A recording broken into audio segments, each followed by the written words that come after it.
Hi, this is your Cyberpath. We're the podcast that helps you get your dream cybersecurity job. I'm Kip Boyle. I'm here with Wes Schreiner. We've got a guest today. I'll tell you who that is in a moment, but we're experienced hiring managers of cybersecurity professionals.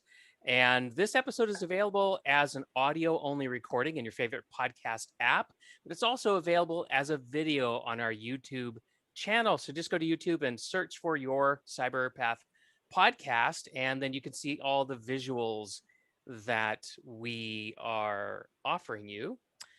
So, this is the next episode in a series that's designed to tell you all about the way a cybersecurity organization is typically put together. And the idea is to help you find your dream cybersecurity job. So, today we're going to talk about security awareness and training. That's actually a service that a cybersecurity organization is going to offer. And in the service catalog that we're using, it's number 26. You'll see that in a few moments. You'll see it on the placemat slide that we're going to share with you.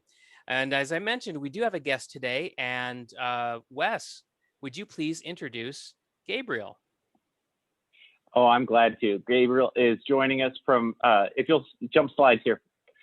Gabriel's joining us from Massachusetts, where he is a serial entrepreneur. He has founded several cybersecurity and IT companies, and currently he's working on Wiser Security. He's committed this part of his life to security awareness and training as a hobby, as a business, as a passion. And so I'm really, really excited to have him here with us today. He also wrote the book Insider Threat Program, Your 90-Day Plan. And so Gabriel, tell us a little bit about you. So yeah, thank you very much first of all for inviting me. So originally I'm from Israel. That's where I started my cybersecurity career. I've been an entrepreneur most of my life, I would say, since the age of 21, 22, except for about a year that I had to pay the debt of my first business that didn't go well, about 2 years actually. So I had to pay that off, and then I went back again to, building businesses. So the one that is relevant for this conversation, the two that are relevant is Wiser and Observe-It. Observe-It I started about 14 years ago. So prior to Observe-It, I was also a consultant, more actually in the IT space than security. And I was troubleshooting servers and issues that my customers had. I had a small consultancy company. And one of the things that I used to ask them when I came in was, okay, who was the last one to touch that server and what did they do? And believe me, that's such a simple question. And that's still today such a hard question to answer. So the idea back then was, and I also knew to develop very good. I was a good developer. So at that point, I said, okay, let's just put a camera, a software, an agent on servers.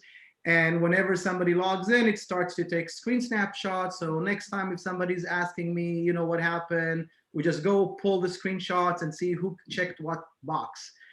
And that went really well. I started actually selling this as a product.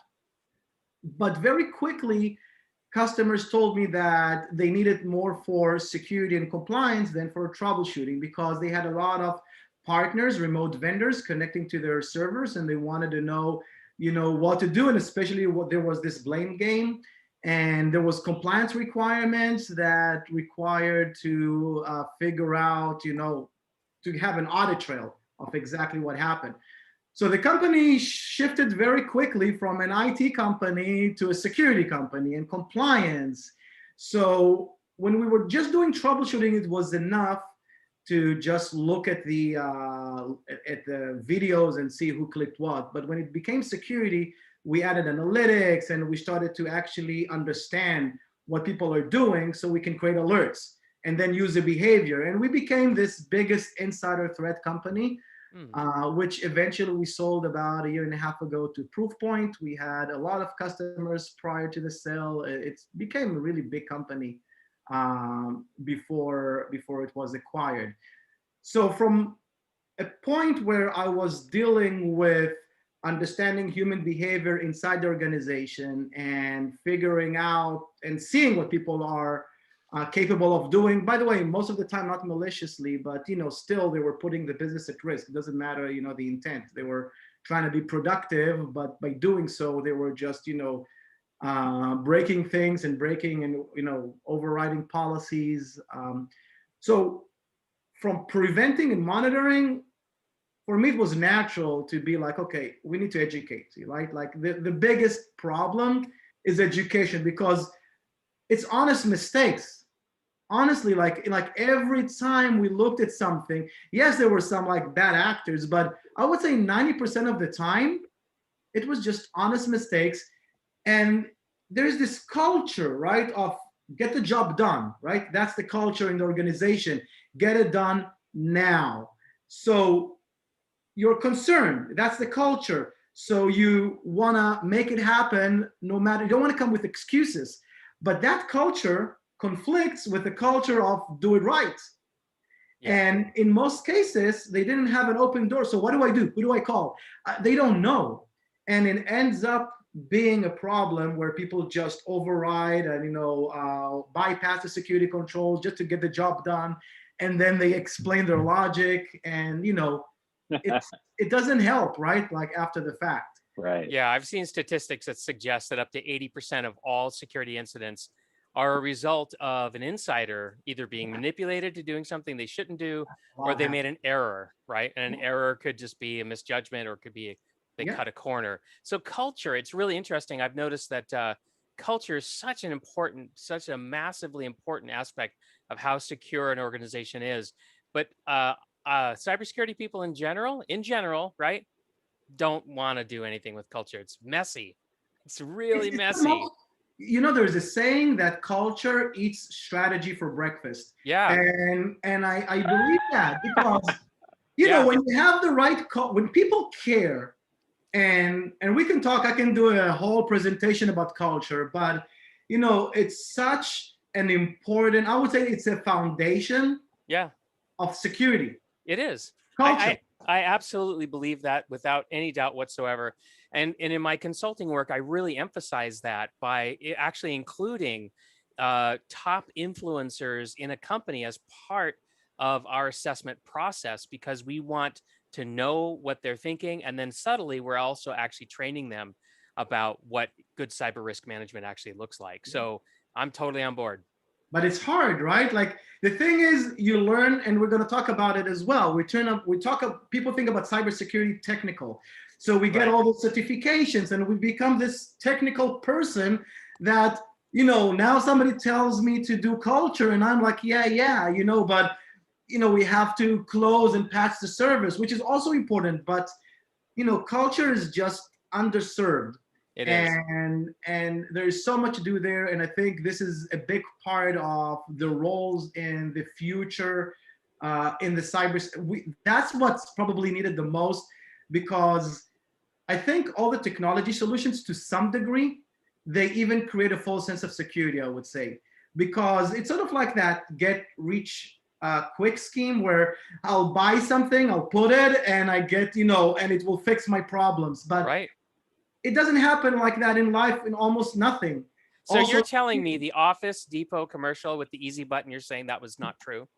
100% privacy, 100% security, all the VPNs, and the average person buys that. They buy the VPN and then they feel comfortable. Yeah, they think that they're not tracked. But have you heard about cookie? It's like, forget about the VPN, and those that connect to free VPNs that are owned by criminals sometimes, that's even worse.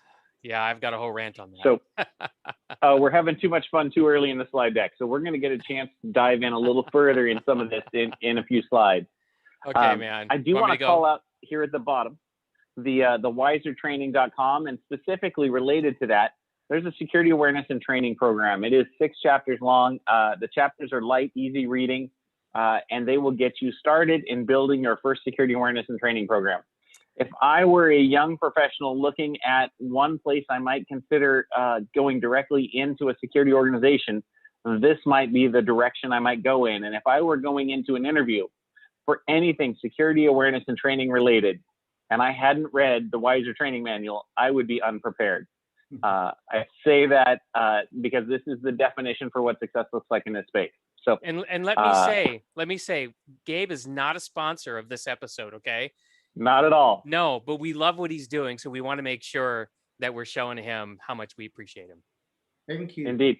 So I'm going to tell you a story from the farm here, Kip, because it's farm time. Yeah. And farm time today is coming to you from Cancun, Mexico. Cancun, Mexico. Yes. There's no farm in this picture. Today I am coming to you from the other side of the continent, right? From Seattle. We are here with my wife. We're here celebrating our 25-year wedding anniversary, right? And I know we talk a lot about the importance of work, and we talk a lot about how valuable it is to be successful at what we do. I'm going to tell you there's nothing more successful than being married to the love of your life for a long, long time and having her love you too. So let me just say, today's story from the farm is an anniversary trip from the shores of Cancun. That's So, fantastic. That's my Congratulations on your wedding anniversary. That's amazing. thank you. It's a lot of fun. And I appreciate you timing this episode to allow us to continue the vacation and get it recorded. So this is fun. Well, listen, I just wanted to make sure, and I said this to you many, many times, I do not want to get into Mrs. Schreiner's, I don't want to be on her crap list because I made No. Wes take valuable relationship building time to make a podcast. So, anyway, I did my part. And let me turn that around and say, she knows I'm here because I love it. And she knows I'm here because this is part of the fuel that burns my fire. So she was really supportive of taking a time to catch an episode here. Let's jump in and see what we got today. Okay, here we go. All right, so a reminder, this is the placemat of the security organization. There are 23 services of a common security service catalog. It breaks down into 4 parts of the organization. We're focusing in today on the governance, risk, and compliance placed on the left. Yep. And then you dive in deeper into the security and awareness and training service that is number 26 there. Let's go ahead and jump into security awareness and training. We're going to be looking at 4 parts to this service today. We're going to look at Cybersecurity Awareness Month. That's October. We're going to look at the required trainings. We're going to look at behavioral training. We'll look at skills training. And we might catch a couple fun posters along the way as well, because there's a lot of opportunity to push good posters out in Cybersecurity Awareness Month. I think one of my favorite catchphrases is passwords are like bubble gum. You wouldn't use anyone else's, or something like that, right? You wouldn't share it with a friend. So passwords like bubble gum, don't share it with a friend. All right, let's jump in and see what we've got for Cybersecurity Awareness Month. Yeah, look at all that propaganda. Oh, yeah. This is a busy slide, I'm not going to lie. I did catch a couple different resources along the way. You'll see links there if I pull them from the web so that you can go look them up on your own if you want to. One of the things I liked about this diagram on the left is it takes the month of October and breaks it down into, 5 specific areas that we want to emphasize and train on, and then 1 specific training point each day. I also call out the posters across the top, think before you click. All of these are clever, they're relevant, and they're done. The most effective trainings are memorable and they're fast, right? If I can't consume it quickly, I didn't catch it. What would you guys add to this? How would you make that better? Well, I just love the poster with it all broken out by each day, because I could, if you have this poster, you can create an email sequence that can go out to your entire workforce, 1 per day throughout the entire month. And how effective is that? I mean, marketing, branding, that's what this really is. You want your message to stay front of mind. And I just think that'd be a great way to do it. What do you think, Gabe? I think we need to think like marketers, and we have to understand that this is messaging and it has to resonate. It's, how does it resonate with the person? So always involve the marketing department. And that's, again, those crossover skills that if somebody came from marketing, and they can bring that ability to to deliver a message that resonates with the employees, like these ones, that's great. So it's not about just what you say, it's about, does it click? Yeah, and that's what I did too. When I became a CISO and I had to figure out what I was going to do for training and so forth, and we were always changing stuff, so I always had to let people know, hey, we're going to change your work experience because we're adding an additional log on or something like that. And I made the typical tech guy mistake where I would just I sent one email, one very well written email, send, okay, done, I've communicated, right? No. So I went over to our marketing department and I just kind of, humbled myself and I said, please teach me how to communicate. And they shared this entire toolbox with me and showed me how to do it and mentored me and walked me through it.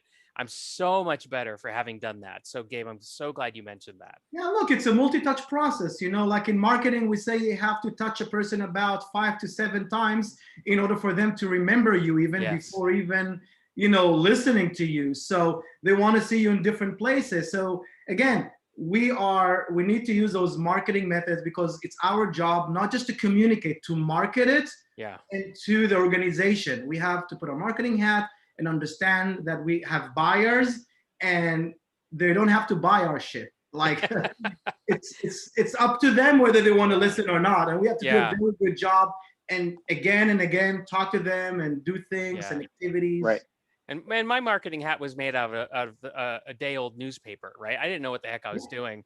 So if you're in the audience and you're thinking, hey, I got into cybersecurity because I like computers and stuff, and if I wanted to do marketing, I just would have went into marketing, right? I understand that. I totally get it. But at the same time, we're telling you the truth, okay? This is we marketing. need each other. This is marketing. We need each other, and this is how we work together. And so if you're looking for the technical job, this is not that one. But if you have not spent a lot of time in the DOS prompt, then this might be the kind of security job that might be a great place to get started. And you're going to learn a lot along the way. And then if you want to hop over to a technical job, you just may well be able to do that. And by the way, there's no one badass job versus the other, right? It's a teamwork. It's not like, a red team is better than something else, because sometimes people want to be that, they want to go to the red team. It doesn't necessarily mean that it's, nothing is better than the other. It's a team effort. Well, the red team thinks they're better than us. That's the problem. Nah, they're good guys, but they're good folks, right? You have to leave the door closed. You slide the pizza under. You hope they come back out next week sometime. And never let them talk to customers. Guys, playing defense is harder. Playing defense is harder. We have to get, try to play defense and see if you can stop those people coming in. Let's switch for a second. That's way harder. Right. It is, because the red team has to be right once and the blue team has to be right all the time. Yeah. So let's jump ahead and see what we've got. Here goes. I think the next one here is this policy-based training, right? This is that initial training everyone takes every time they join a new company. This is that same training that is repeated annually throughout the lifetime of your career at any company.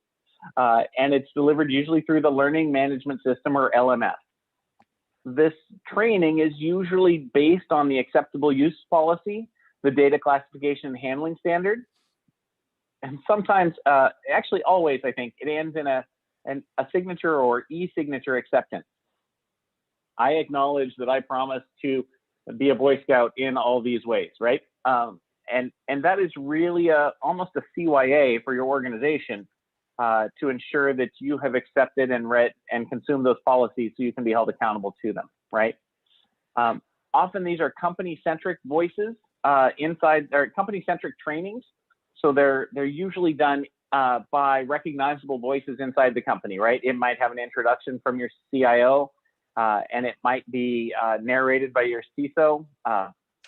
There are rarely changes from year to year. There are very few changes, and those changes are going to be managed incrementally, right? And they might even be lumped into a 2 or 3 year cycle so that you're not updating this annually, right? And then lastly, it might be paired with your privacy annual training. So you may get both of those at the same time. We call this policy-based training because it is based on those policies and is really about the organizational protection. What else would you add to this? Gabe, what do you got? A lot, but okay. So Moderate yourself. yeah, We it's only have an really hour. No, I want look, to hear it. guys. Bring it. It's Bring it about the all. goal. It's about what's your goal, right? If your goal is to check a box, and it is a goal, sometimes without checking a box, you won't land the deal because you haven't trained your employees, or so there's different reasons, privacy, GDPR, and all of that. So we have to distinguish between compliance and security, and actually wanting to change something. Okay, so it's just two different worlds. It um, is. if it's compliance and you just want to check a box, which is unfortunately what a lot, I wouldn't say most, but a lot of companies are still at, and smaller ones as well. They just need something fast and quick. Then sometimes they don't really care too much. They just want to cover the topics, and like you said, every year it's the same thing. People zoom out from this, click play, go drink water, come back. So basically, nothing is really happening beside Yeah. that box being checked. Yeah. But if you want to do an act, if you want to like bundle this with actual value and educate people, then it requires way more than that. Maybe that's the next slide that we It can does. talk about it here, but it's It does. Yeah. It can be paired with behavioral training, and I think we can do that here in the next slide.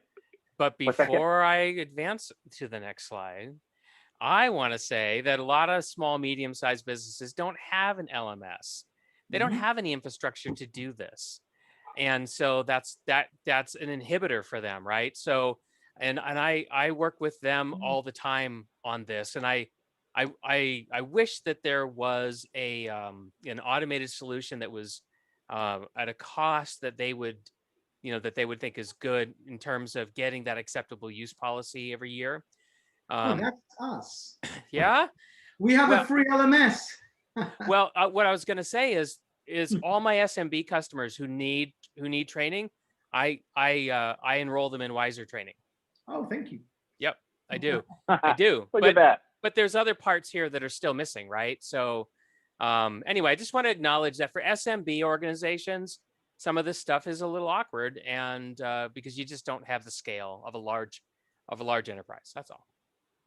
SMB organizations, that's small to medium business, is that right? Yes, Kip? that's right. Yep. That small, has nothing to do with joining a drive of any kind?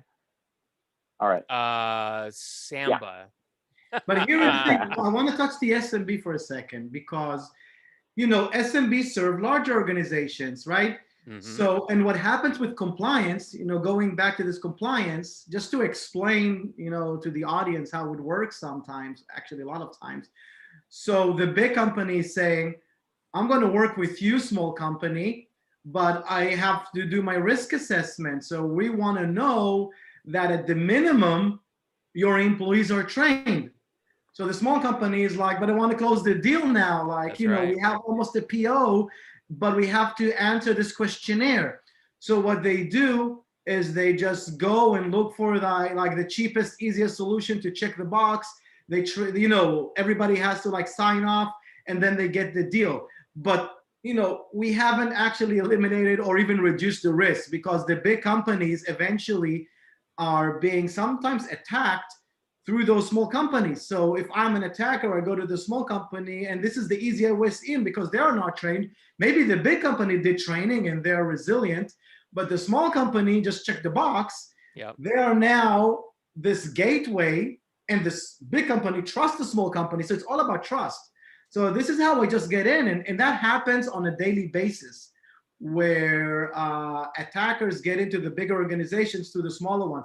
So Yep. again, it's a pity that there's the compliance is usually a result of an intent, but we're not actually delivering on the promise. I work with SMBs all the time, and I encounter that entire situation that you're describing. Yeah. Yep. What about behavior training?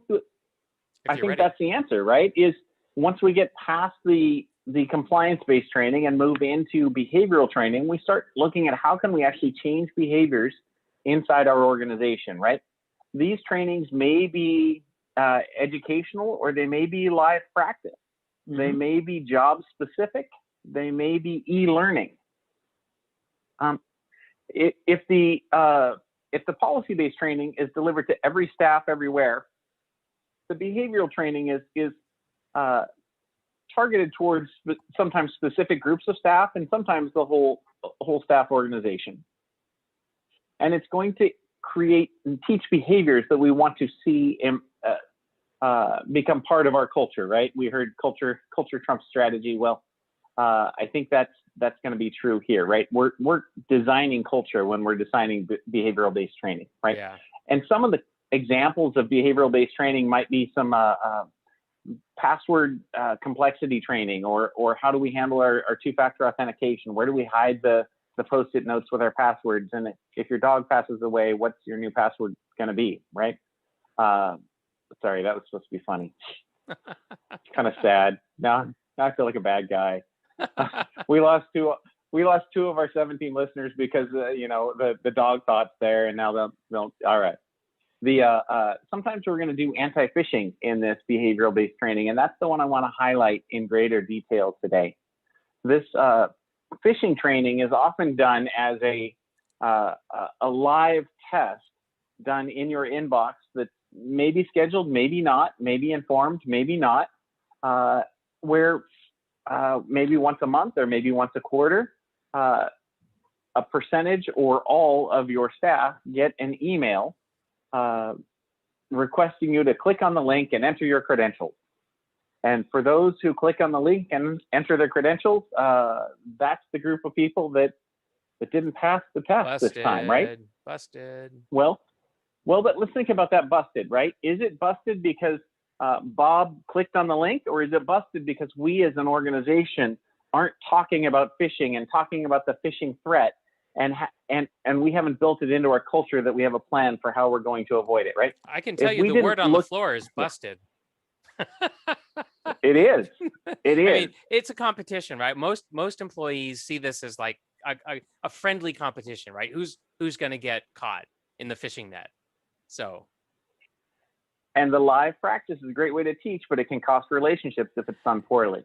Right? That absolutely correct. Absolutely correct. And it's funny. I hear people arguing both sides of this, right? The security purists, for example, are saying like you could never tell people that you're going to test them because then it's going to bias the results, or it's going to spoil the whole exercise, and so on and so forth. And these are people that are trying to catch people doing stuff wrong.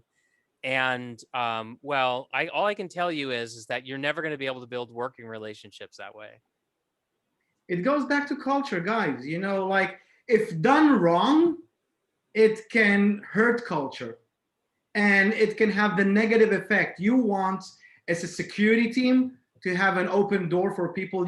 People need to feel comfortable to come to you. If you're going to try every day to not only trick people, but also punish them, then people won't come to you, right? No. And people will be afraid.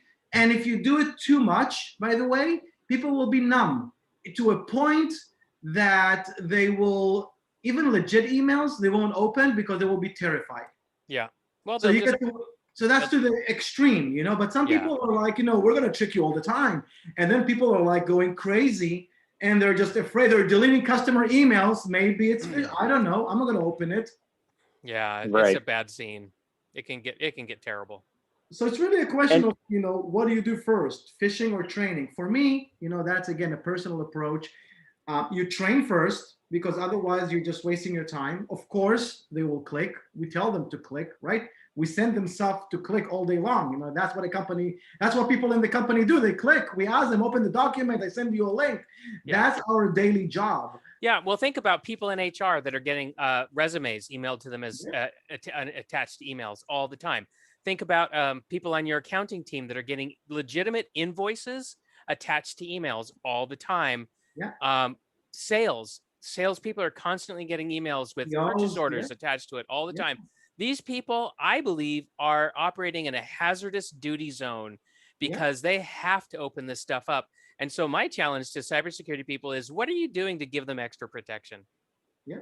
And also think about it. So you know what? Some people are looking at percentage, because 100% nobody clicks is just unrealistic. It's like, it's wishful thinking, and it's like saying we're going to get to a point where people never make mistakes. It's like crazy to expect zero clicks. There's But there's a whole category of insurance out there called errors and omissions insurance policies. That's not going away anytime soon. No, it's not. So think about it. Let's say you have 1,000 employees and only 4% click, okay? Not a lot, 4% click. That's 40 open doors for a criminal. Yeah. Okay? Yeah. So did we solve the problem? No, we haven't actually solved. We only reduced the risk, which is always, risk is always a sliding scale. So we reduced the risk. The question is, it's about resilience. How fast did we respond to somebody clicking on a phishing email? Did anybody else report? How many people reported? So there's a lot of things going on when we think about phishing simulation. And it's, in my opinion, it's more about resilience, to check the resilience of the organization to a phishing simulation versus the amount of clicks. Because 4% of people with no access almost to data, okay, versus, let's say the other way around, 4% of managers with high access that clicked versus 10% of people with low access, like what's better? You know, like the 4% is more risky because they have a lot of access. So it's not only about how many people clicked, it's also who clicked. Yeah, which ones? You know, who clicked? That person had a lot of access. That's bad. That's a spear phishing. That's horrible. So there's a lot to talk about phishing simulation. It can be a great tool if done right. Again, just like policies, sometimes it's looked at, you know, it's not going back to this culture thing. You know, like I said, everything is built on culture. So if not done right, then you sort of make it sort of like those policies, but even worse, because policies are just annoying if you do them for compliance. But phishing done wrong can hurt culture and even get to a point where you're worse than you started. Anybody think we could do a whole episode on that? We're not going to. I think it'd be great. That sounds like a lot of fun. Kip, if you don't mind going back, I want to highlight two things, right? One is, if you do a phishing mail in February and you do catch 5 to 10% of your audience, how instructional, how powerful would it be to follow up with that a week after the phishing campaign with a, here are the 3 to 5 things circled in the email that would give you a clue that was a phishing mail, so that you can use it as a learning, teachable moment rather than as just a treachery, trickery, you missed it game. Oftentimes, organizations that do phishing campaigns who don't do this follow-up, people never know that they were in a phishing campaign because they never clicked on anything, and so we don't reward the right behavior and we aren't training the wrong behavior. So totally reward the right behavior. Yeah. And then the other thing I want to call out is any of these small, medium business companies, right? You talked about high-risk jobs. They're going to use SaaS providers for just about every outsourced function in the organization. And none of those are going to be domain-branded domains that they're going to be sending emails from. So we as an organization, as a security team, need to figure out how can we tag those incoming domains as friendly in some way in our Exchange server, so that when we present that email, it is from a known friend, or at least a known friendly domain, right? If there's some way to do that, that might be an effective tool in our arsenal. Yeah. And there's also some rules that better not be broken. You don't want to send phishing emails from the IRS or stuff like that, because you're going to get in trouble. And the thing is that criminals have no problem doing it, right? And they actually do it all day long. So there are lines that as company we cannot cross, first of all, legally. And second, remember that, you know, some people have issues and you don't want to damage them. Like, you know, you can be really nasty. You know, some criminals are really nasty. You know, something happened to your kid. They can, you know, sextortion, like there's no lines they are afraid to cross. And as companies, we, you know, there are some lines that we say, okay, we don't cross that line. That's just too much. And it's sometimes just illegal, purely illegal. True.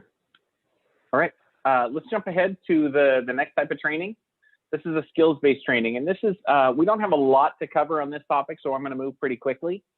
This is specifically designed for a group inside the company that maybe needs a specific skill to be trained on, right? How do I code securely, or maybe how do we handle our own coding libraries? Or maybe it's as simple as we're trying to change how the organization manages APIs, and we're going to teach a new behavior to everyone about mutual authentication and encryption of our APIs, right? This is how we will standard do it in the future. You can often find these trainings available through a SANS type organization as well. So if you're a small or medium business, don't be sad. There is all sorts of skills-based training out there and available to you in the security arena as well. Yeah, so Udemy, for example, is a website that has a lot of training on it. Pluralsight is another one. SANS training, so that's it used to stand for Systems Administrators and Network Security. I don't think they've used that. I don't think they've exploded their acronym in a million years, but that's probably one of the best training organizations in our entire industry. There's a much greater price tag than Udemy, but it's great if you can go. I think you can get what you're looking for from Udemy for the most part, but there's lots of other great training options out there. Once you get involved and get connected, you're going to start to see a lot more options.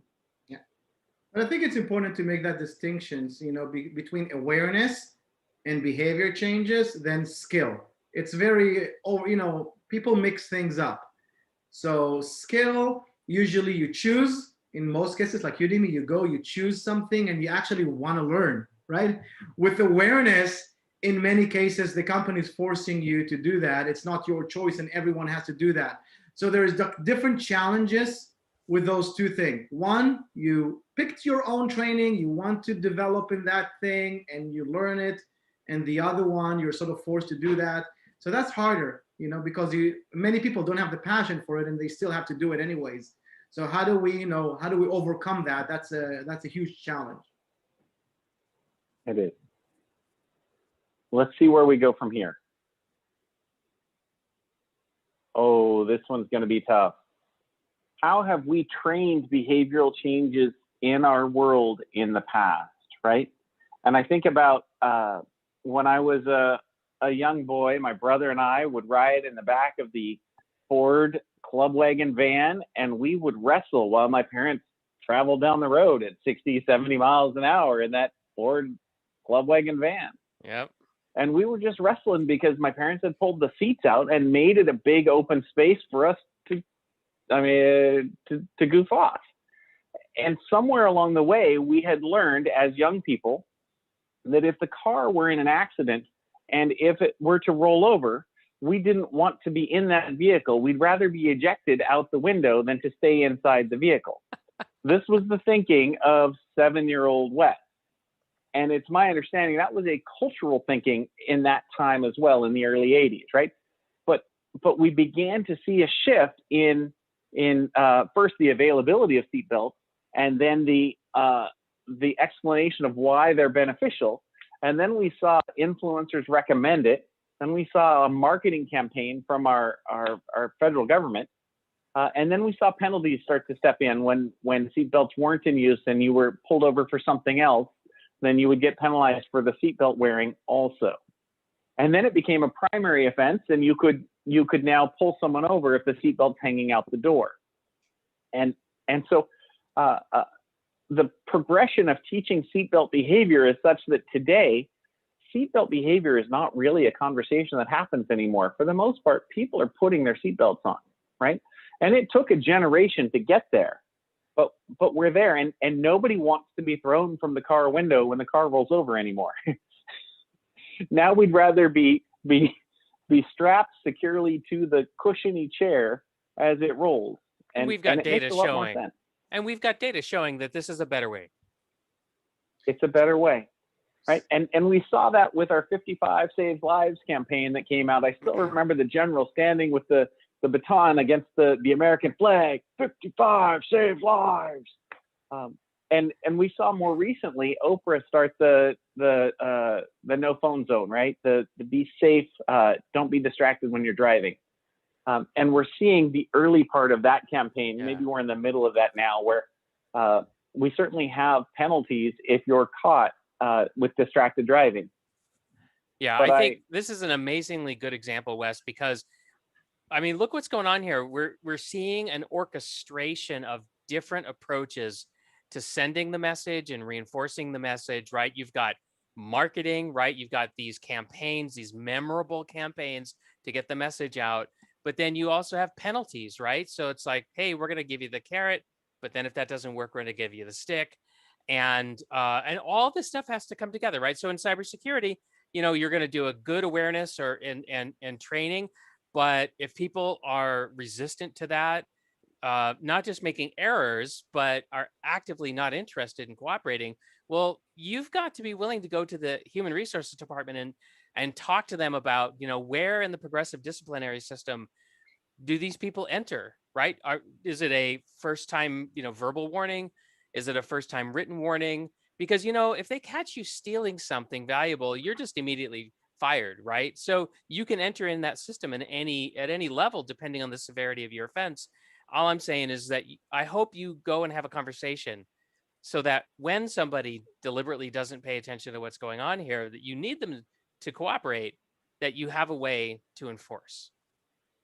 Yeah, I would add to that, you know, just we talk behavior is eventually about acquiring good habits, right? It's more about habits, and those habits need to be, you know, in our everyday life. You know, I look left and right when I cross the road, even if there's no cars. It's just automatically.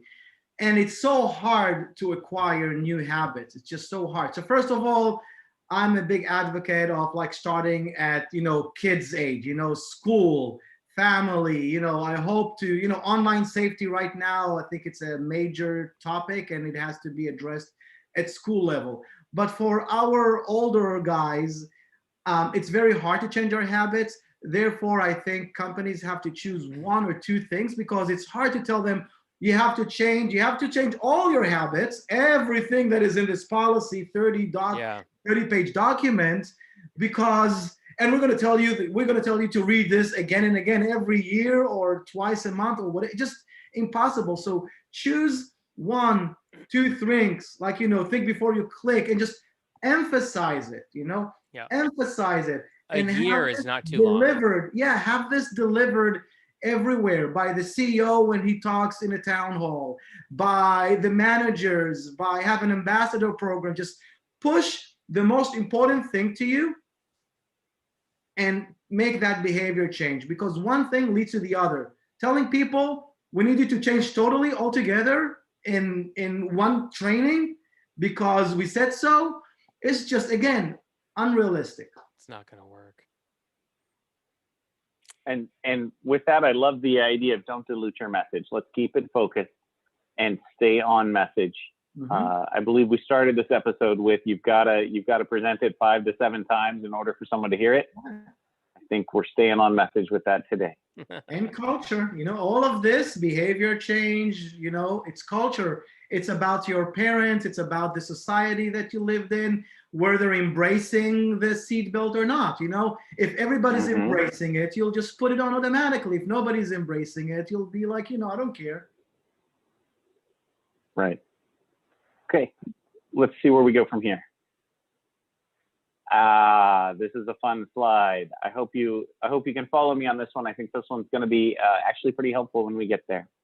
We're going to start at the 10 o'clock position on the clock over on the top left corner there in the suppliers. This is our SIPOC, suppliers, inputs, processes, outputs, and customers. And we're going to work our way around the clock just like the SIPOC.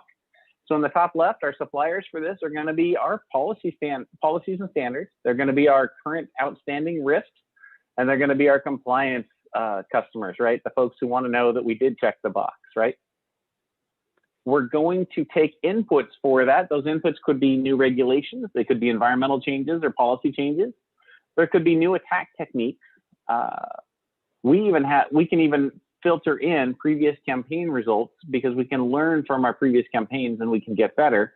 And of course, risk drives what we want to focus our training on. We're going to use our training to, our processes are going to be course creation. We're going to evaluate completion rate as well as real world results on those courses, right? Maybe that's the phishing testing, right? And then our outputs will be the training courses, the posters, the phishing campaigns, the October awareness event. And I think the most important outcome is the new discussions at the water cooler. I realize we're in a COVID world where there is no water cooler anymore. So maybe it's on the Zoom side chat, right? Let's call it the new discussions on the Zoom side chat, right? And if we keep going around the clock there, the customers who are receiving these are going to be our compliance partners who require this kind of training. It's going to be our knowledge workers, because if we're hiring knowledge workers to come in and contribute to the organizational knowledge, then teaching those knowledge workers a way to think and a way to behave is going to be a big step in driving a secure culture in our organization. And lastly, I think the customer is going to benefit the most is actually our real customers, because when we build a culture of security, our customers are going to be better protected. Yep. I dig it. I love the cooler, and at the end of the day, compliance measures, like you said, it's completion rates, but the real value, from my point of view, is, for example, how many employees came to you about a new project they're working on and they care about security. How many people came to you and asked if you have anything for the family, just because they care about it and they want to train their kids.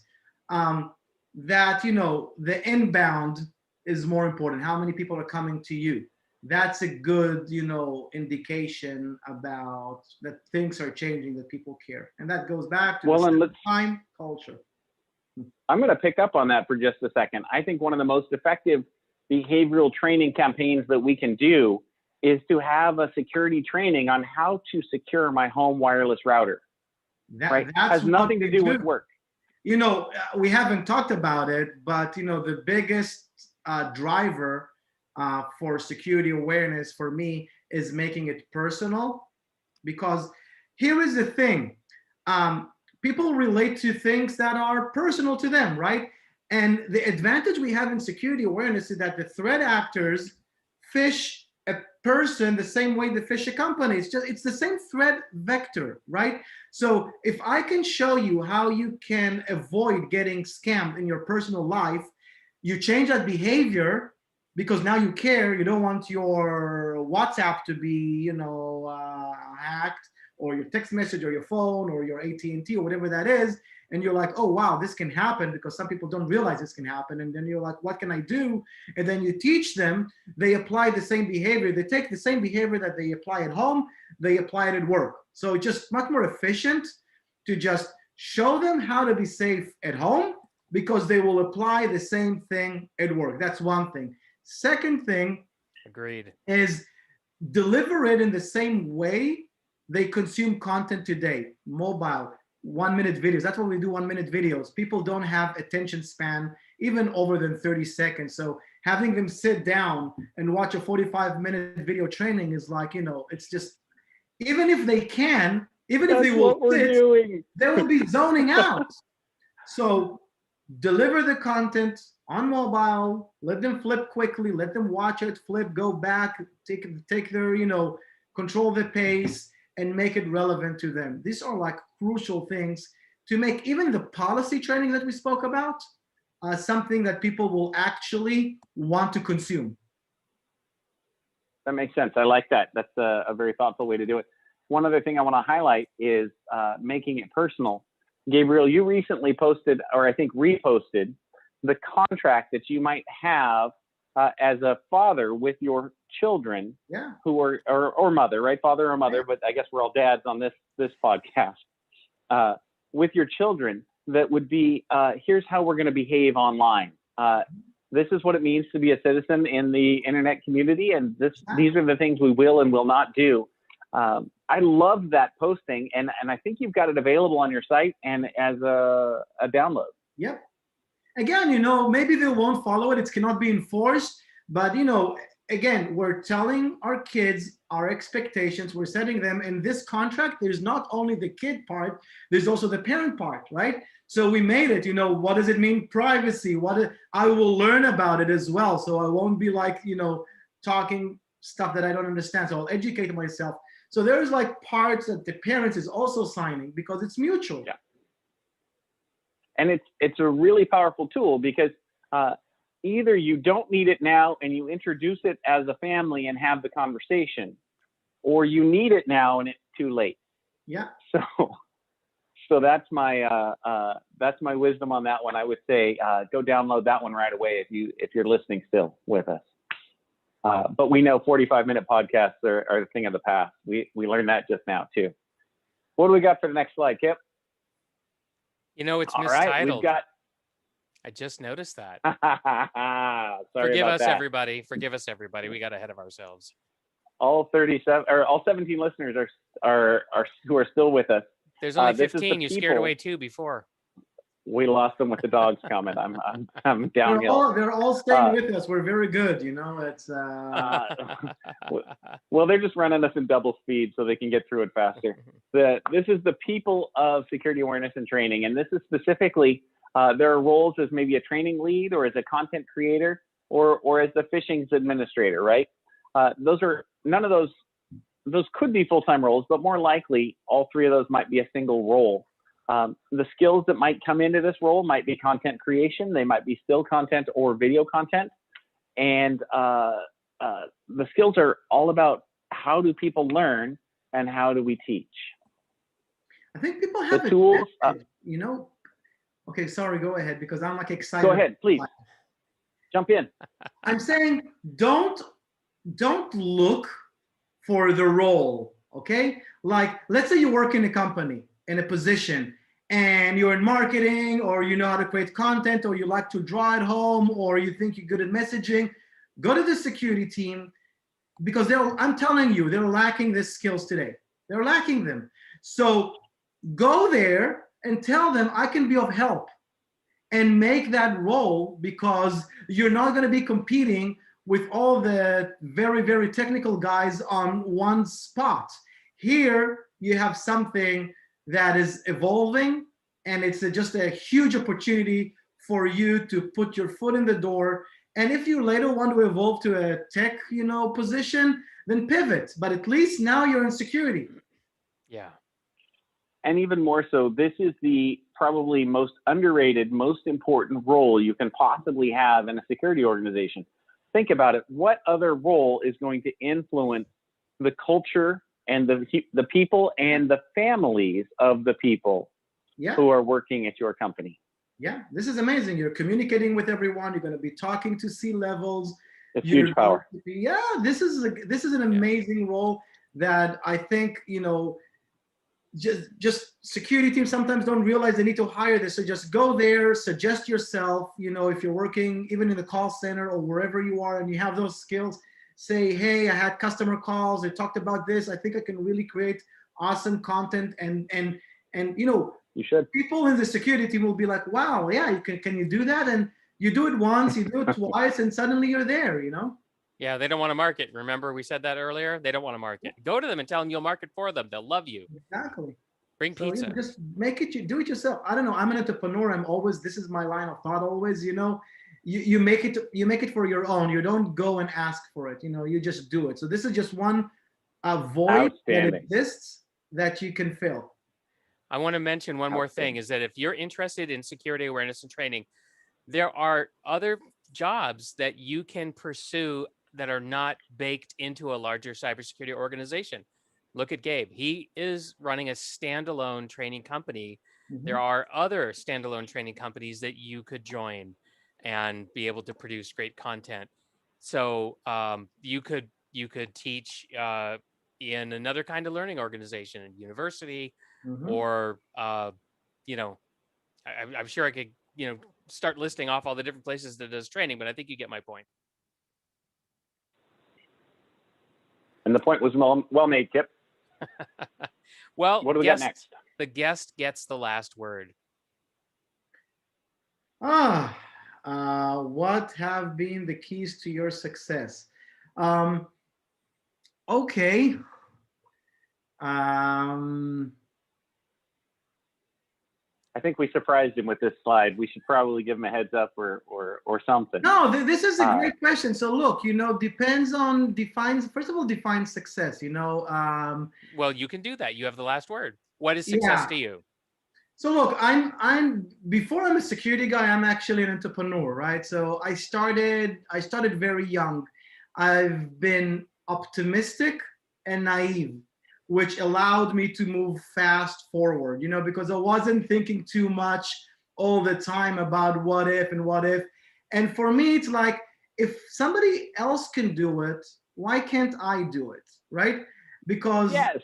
why not? Like, if I want to, honestly, if I want to own a bank, why can that person own a bank and I can't? Like, it's just a matter of, like, do it and don't undervalue yourself, especially for the young folks that still don't have a lot of, I hope they don't have yet a lot of mortgage or ties, and then they can get out there and really just, it's simpler said than done, but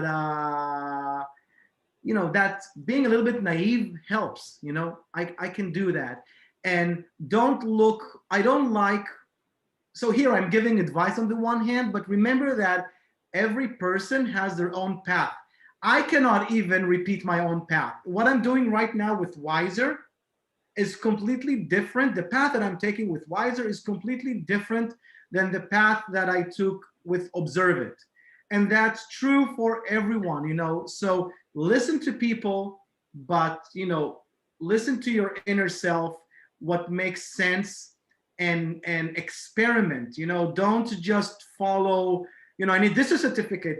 I don't have a degree, by the way, and I'm not advocating, against it. I'm just saying in general, just follow your dreams. It's, it sounds like so, but I feel like Mary Poppins should start playing in the background.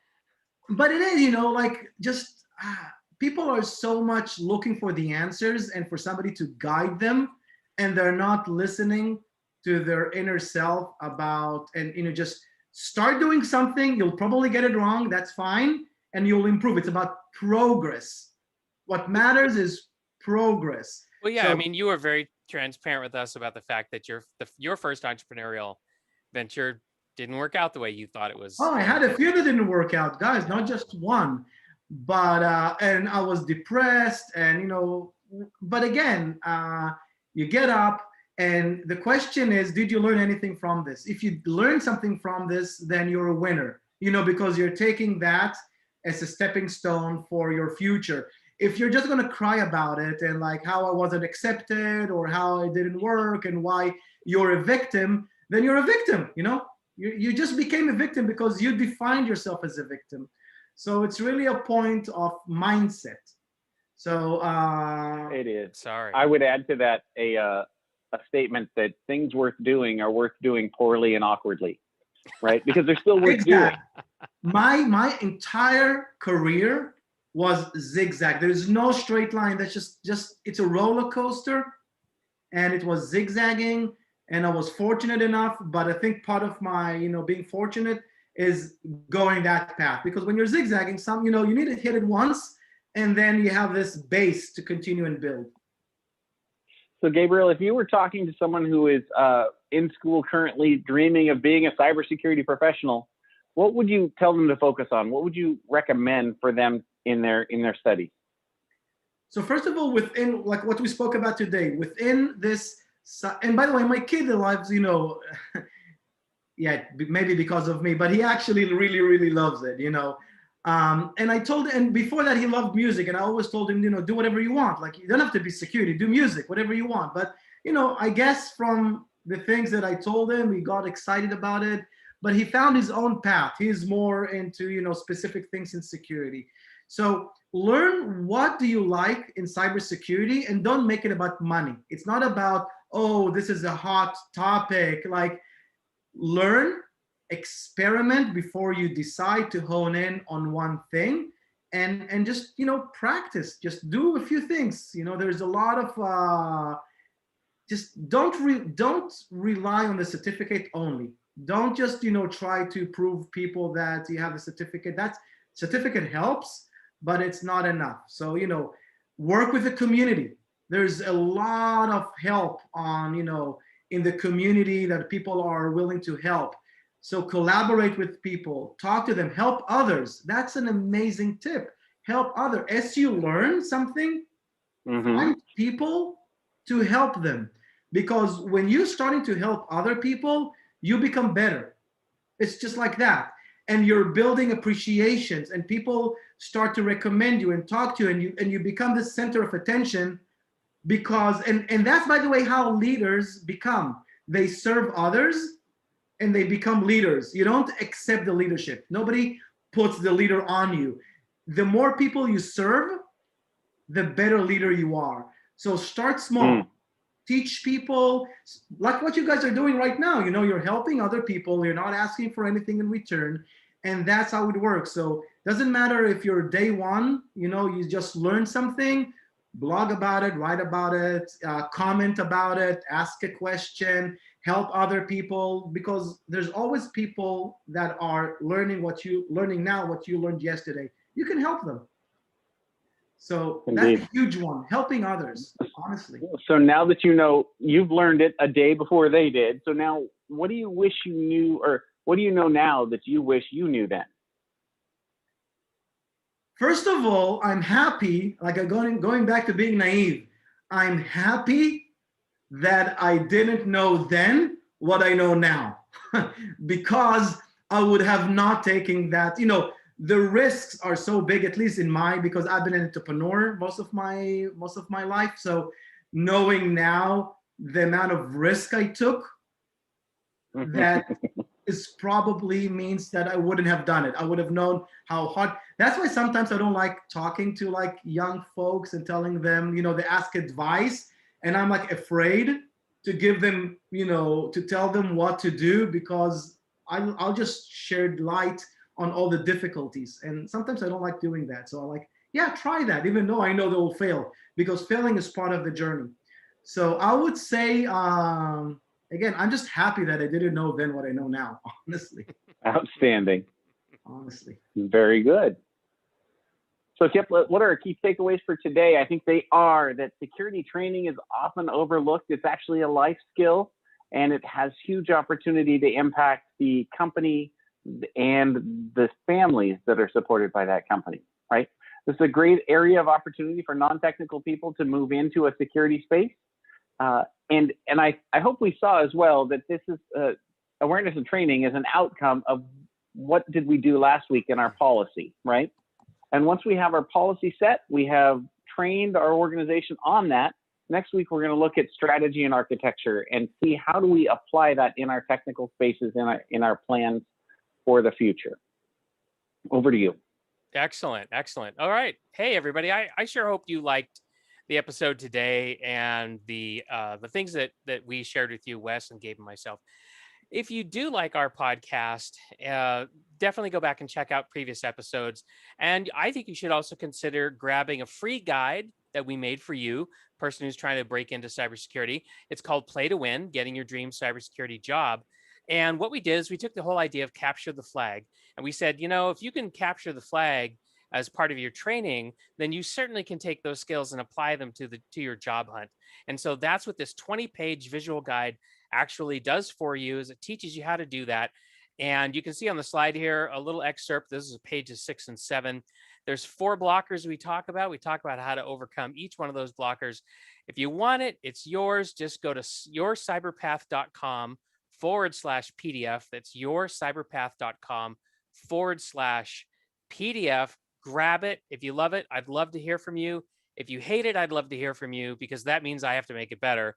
And I want to make it better. I want it to be something you guys are going to get a lot of use from. So remember, you're just one path away from your dream cybersecurity job. Thanks for being here, and we'll see you next time.